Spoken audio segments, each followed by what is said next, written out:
Okay, was scrapping FA Cup replays a bad idea?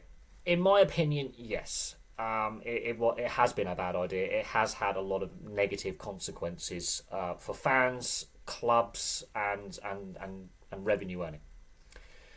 I understand the practical aspects of trying to schedule the season and with fixture congestion and making sure games are played. I completely understand that. But at the same time, the problem actually lies with FIFA and UEFA with expanding their club competitions. So the Club World Cup, which has been expanded, and the new format of the Champions League, Europa League, and Europa Conference League has had negative knock-on impacts for the domestic cup competitions, not only across Europe but across the world. And we are now seeing restructuring of all of them. Some leagues and some countries have scrapped their league cups, for example, and got rid of replays as well.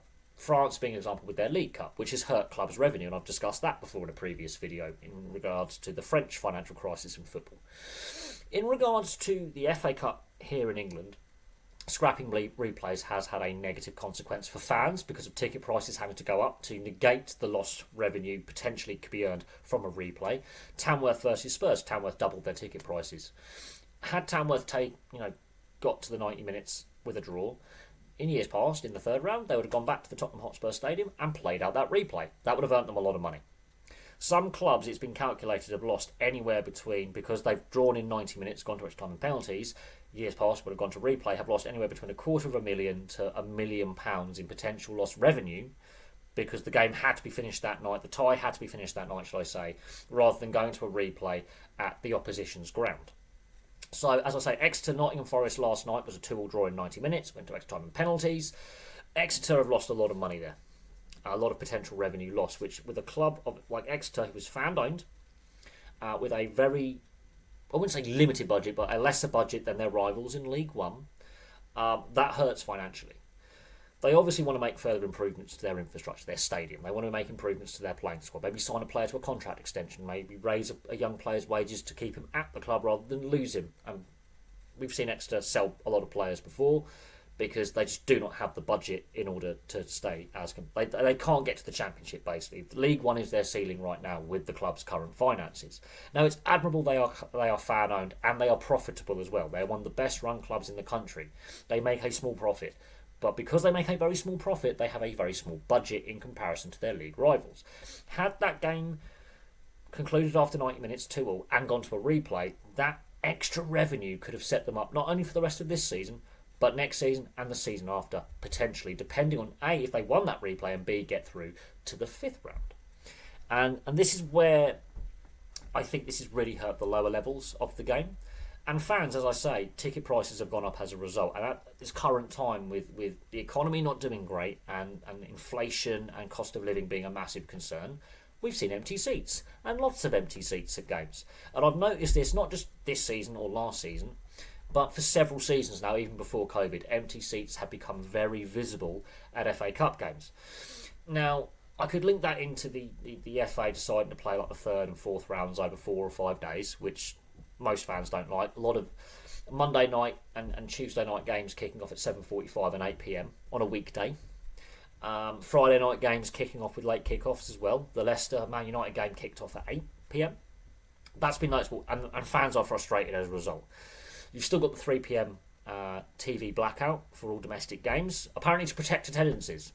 That's meant to protect attendances. So why is it then that with these 3 p.m. kickoffs in the FA Cup or in the league, that there's empty seats at games? If that blackout is designed to protect attendances of football, why is it then that stadiums aren't sold out? It was very noticeable watching Blackburn Wolves. Ewood Park was half empty. Now, I know there's other reasons why Ewood Park has had lower attendance this season for the average gates.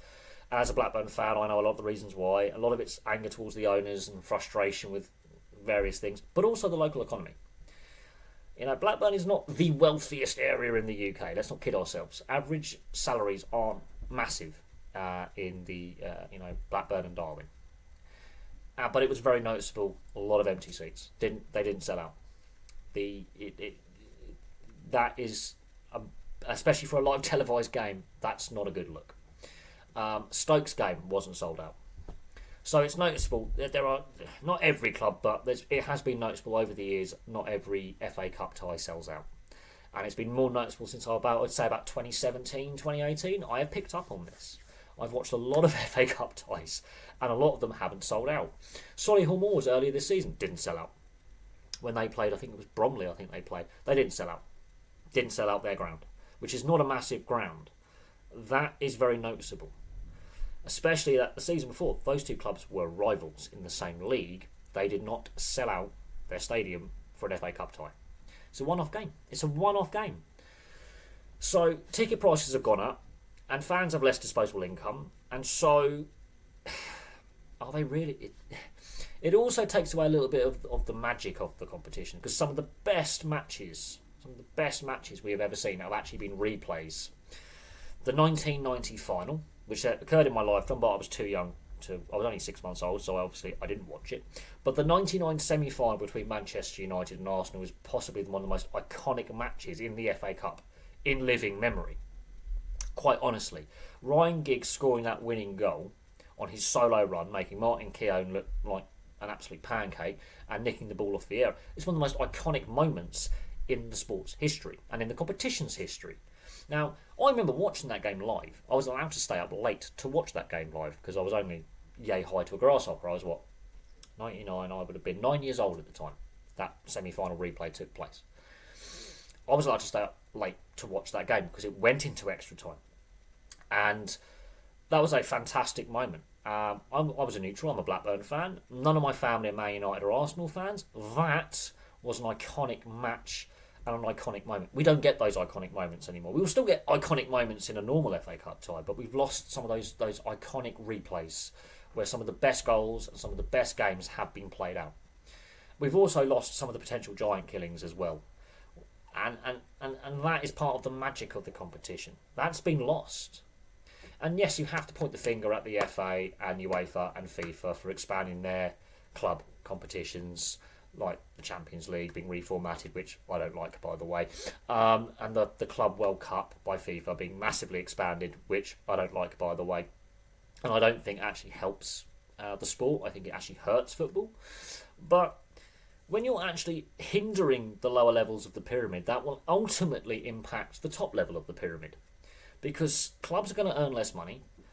That means they're not going to have as much money to spend on player wages or player development or infrastructure improvements, which ultimately hurts the fan in the pocket because they've got to pay more in ticket price at a time when they can't afford it. And it's a revolving cycle. Now, at some point, we could see replays return. I don't think it's going to happen. It potentially could, but I don't think it's going to happen. I think that horse is now bolted because as time has gone on since 1990, we've lost the final replay. That doesn't happen anymore. Semi-final replay, as I mentioned, doesn't happen anymore. Quarter-final doesn't happen anymore. And as we've gone on, replays have been, eroded from the competition. And this year, as I say, is the first year without replays from the first round proper onwards. And it's had negative impacts on attendance, ticket price, and club revenues. Because as I say, you look at the matches that have gone to extra time and penalties so far from the first round onwards.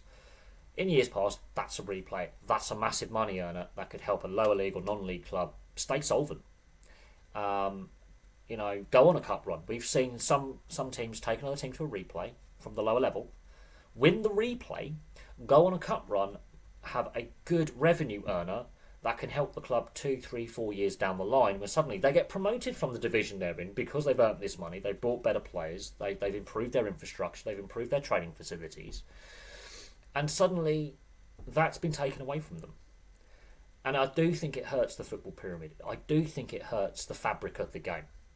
And we've lost some magic from the competition. We've seen so many teams make anywhere between 8 and 10 changes to a starting lineup for this round of games in the fourth round, which I don't like. When Premier League and Championship sides make anywhere between 7 to 10 changes to a starting lineup, I don't like that. I'm all for squad rotation and squad depth and giving players a good run out and make sure every player can stay match ready and match fit. But to make basically a full starting lineup change and a full bench change, I think disrespects your opposition and disrespects the competition. And we've seen a lot of Premier League and Championship sides go out in the third and fourth round, embarrassingly, because they've made such change. Liverpool, for example, against Plymouth. they took the opposition lightly. They made a lot of changes. Yes, they had a League Cup semi-final earlier in the week, but they should have squad depth. They should have enough talent from their senior players to make less changes than that. They disrespect the opposition and were rightly beaten. And I think that's another aspect to it. But that's my view on things. I know I've gone a little bit off on a tangent, but to me, losing the replays entirely, I think, tarnishes the FA Cup. We've lost some magic, and it hurts the lower league and non-league clubs massively, and it ends up costing the fans more to go to a game than when we had replays.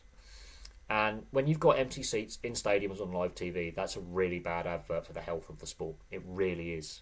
And I know not every club, had empty seats at games, but there was a lot of games in the third and fourth round, even in the first and second rounds, where stadiums were not sold out. And that is a massive concern for the health of the competition going forward. And it is massively worrying. So there we go. That's my views on it.